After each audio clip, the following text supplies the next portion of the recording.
We'll be talking from Daniel chapter 6, a story that we're all familiar with, one that kind of raised up on most of us, I suppose.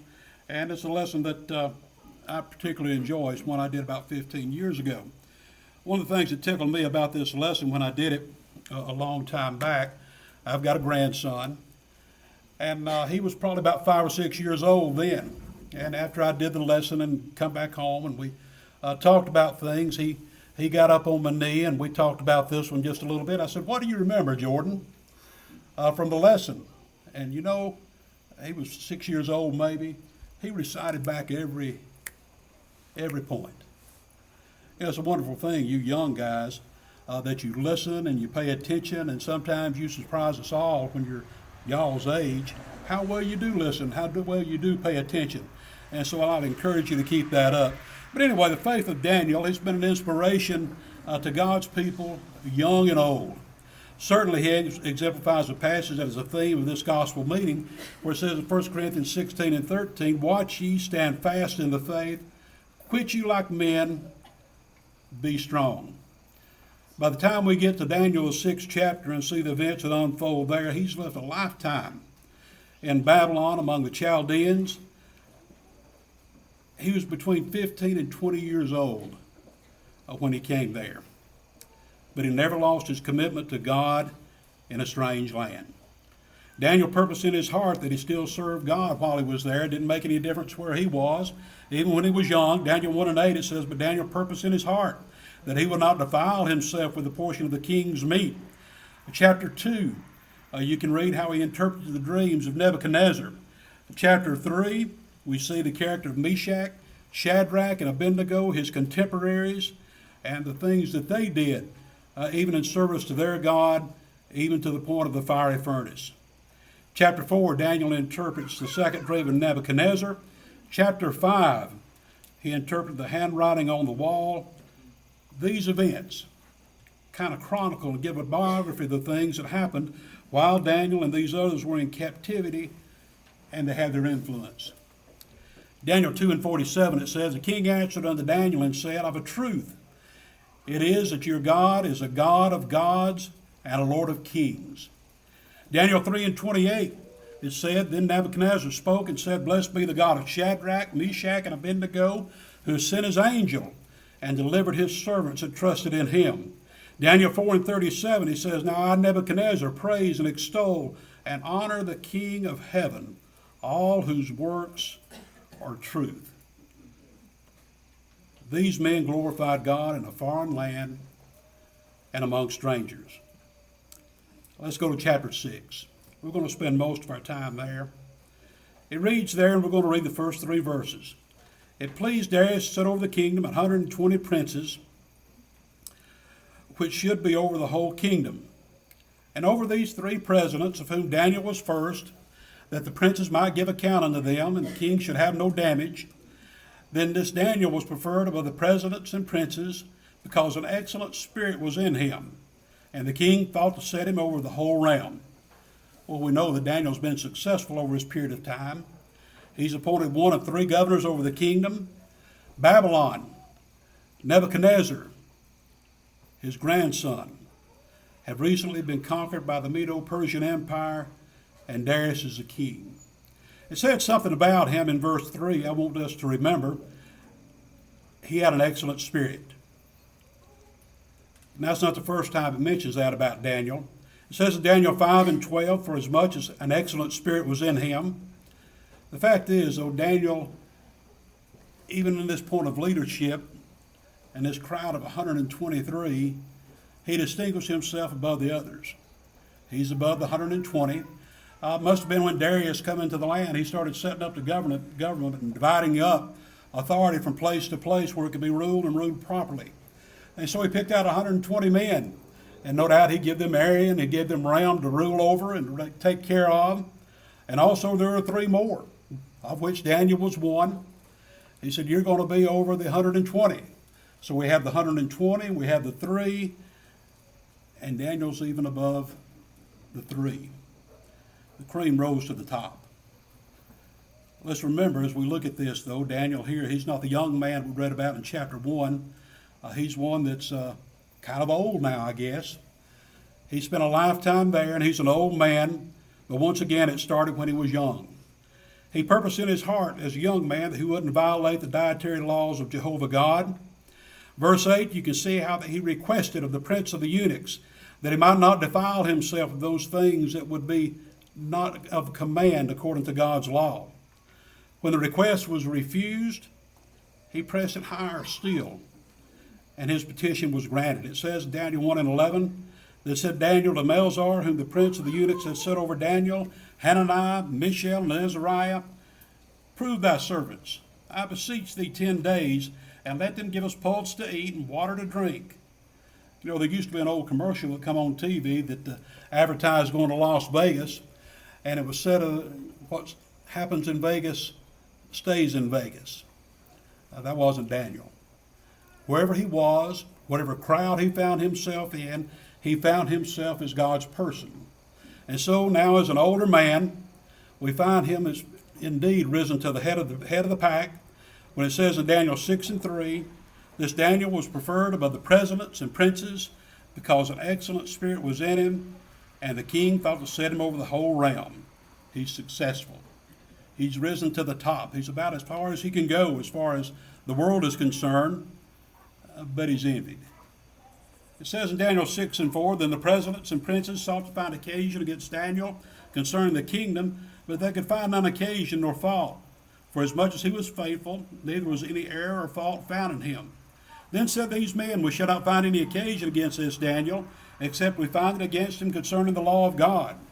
Then these presidents and princes assembled together to the king, and said unto him, King Darius, live forever.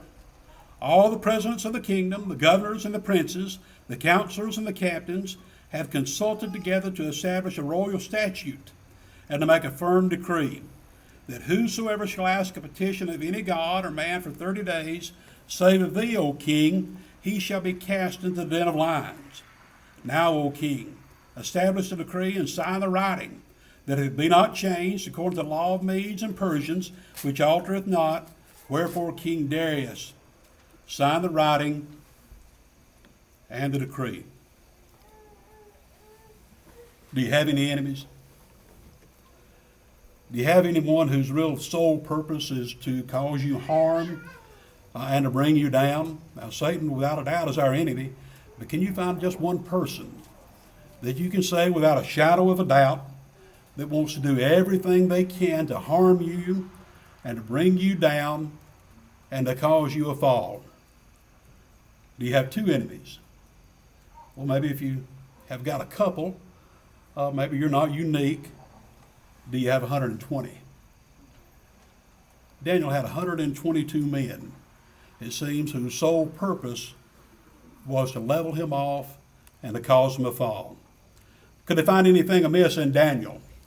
When they started looking at his life and the way he acted and the way he behaved himself, what could they find in him? Could they find a man that perhaps hadn't always told the truth? Maybe told some lies. Maybe he was a little bit shady in his business dealings. He fudged a line here and there. Maybe they couldn't find these things. How about, was he abusive to others? Did he simply run over men and kind of steamroll them in his dealings? What they found in Daniel was a man that was kind in his dealings. He was a man that was persistent in service to God and to those that he found himself in authority to. He was a man that was faithful, and no error or fault was found in him. No wonder Darius, when he really understood who Daniel was and what he stood for and what kind of man he was, no wonder Darius thought to put this man, Daniel, over the whole realm. There was only one way to defeat him. Daniel 6 and 5 will remind you again, then said these men, we shall not find any occasion against this Daniel, except we find it against him concerning the law of his God. They said, we know his weakness. We know the thing that's going to bring him down. We know the thing that will cause him to suffer in this life.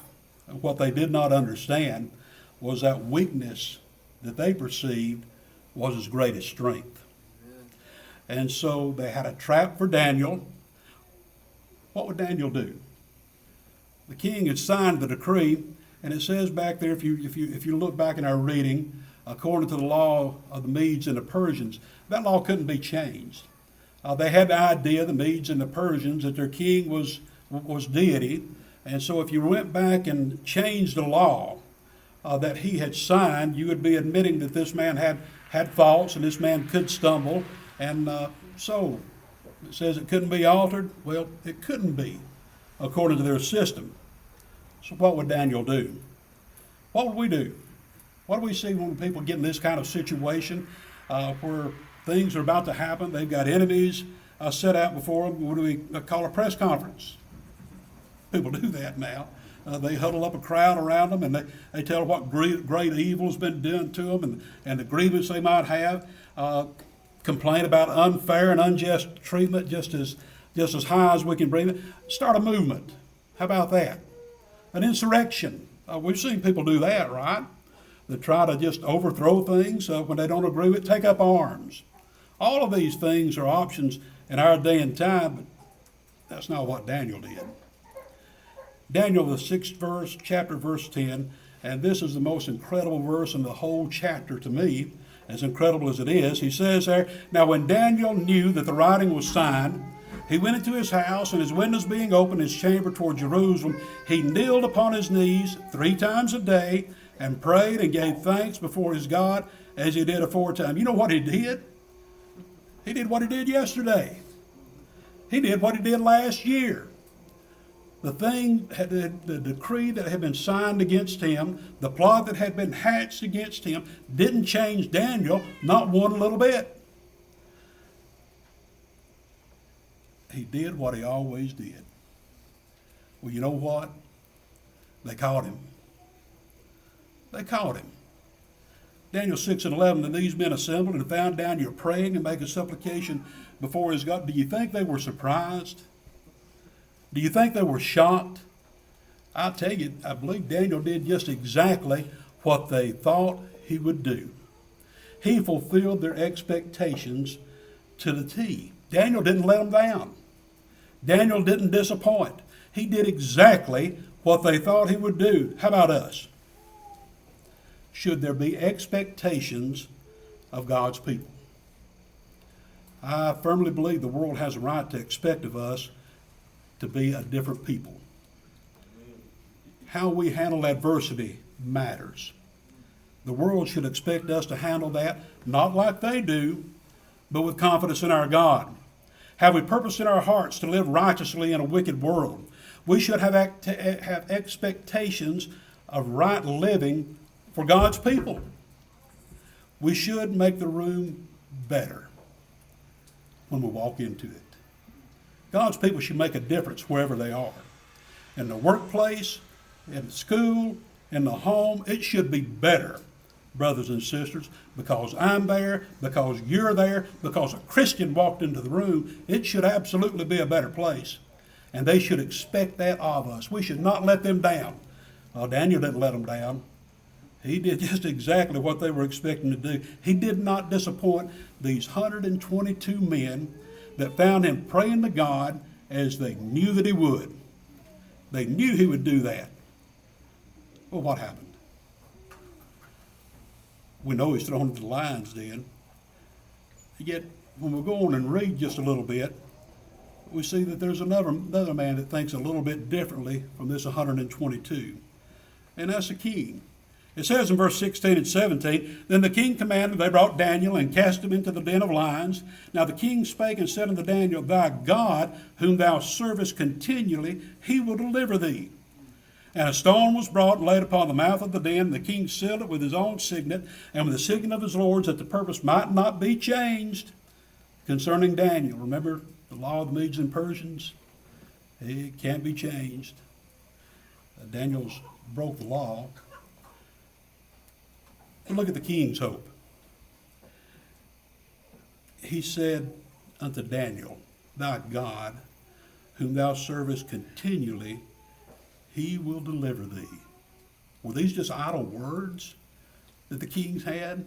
I'm sure the king had doubts. But I have to think, he had to think to himself that any man if any man can be saved by trusting in God, it's going to be this man Daniel. And so that's what he said there.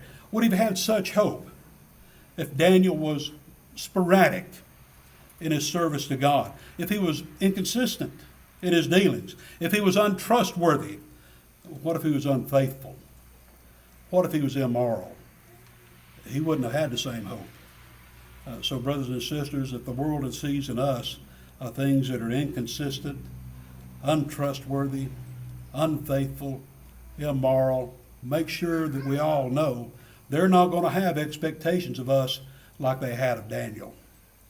And so that should mean something to us as we think about these things. Well, the den is closed and the stone is sealed. And Darius the king, he's worried. His night's restless. He can't sleep. And so he spends the night fasting, and it seemed like it was almost always his custom bringing some musicians to play for him, and he sends them away. He says, I don't want you, but he can't sleep. His concern for Daniel just simply can't be hid.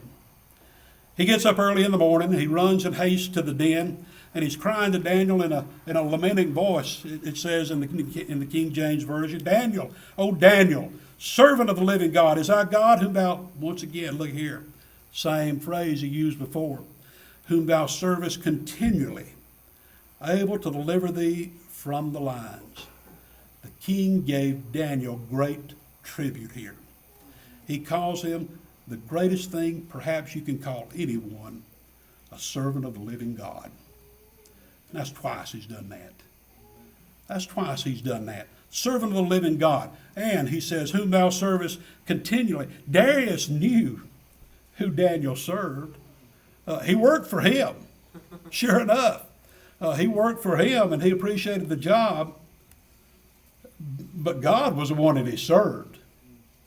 And God was the one he owed his devotion to and devoted to. He did those things that Darius had for him to do, but he served God. Does the world know who you serve? Now, we've all got jobs and careers or have had. Do they know who you serve? Now, you work for somebody, sure enough, but do they know who you serve? The king knew who Daniel served. Daniel 6:21 then said, Daniel unto the king, O king, live forever. And this man, it seems, is kind in every situation. And so he respectfully replies back to the king, my God has sent his angel and have shut the lion's mouth that they have not hurt me. For as much as before him innocency was found in me, and also before thee, O king, have I done no hurt. I've done nothing wrong, is what he's saying here. God is glorified by Daniel's faith. Let's go on and read just a little bit more, beginning in verse 26. I make a decree that in every dominion of my kingdom, men tremble and fear before the God of Daniel, for he is the living God, and steadfast forever in his kingdom, that which shall not be destroyed, and his dominion shall be even unto the end. He delivereth, and he rescueth, and he worketh signs and wonders in heaven and earth. Who hath delivered Daniel from the power of the lions? So this Daniel prospered in the reign of Darius and in the reign of Cyrus the Persian. What about the others? What about the others? What about the 120? And what about the 2? Well, that's another lesson that could be taught. They ended up in the lion's den. They didn't get delivered. And as I think about them, sin causes death, but usually we take someone with us, don't we? Men took their families with them to death that day, and they lost it all in that pit of lions and questioning those things that God had with Daniel. Well, there's much we can learn from this faithful man. He had an excellent spirit. He was faithful in all matters.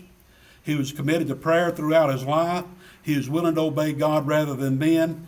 And I think back to the verse that is the theme of this meeting, watch ye, stand fast in the faith, quit ye like men, be strong.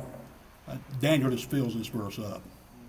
He just absolutely fills this verse up. The question for me and for you is, do we?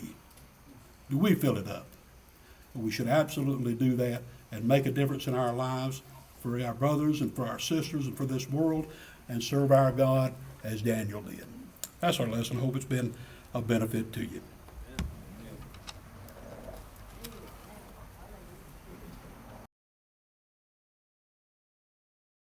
If you want to see more sermons like the one you just watched, then click on the subscribe button below and you'll be alerted when a new video is uploaded. Also, check out our website at chapelgrovechurch.com. At the top of the page, you'll find a resources button where you can take a free online Bible study series. One series is Are You Saved? It's a completely video series conducted by myself, Aaron Batty. The other one is written. It's called the Truth Free series. Upon completion of either one, you'll get a copy of a free book in the mail, Muscle and a Shovel. Thanks for watching our channel. We'll see you next time.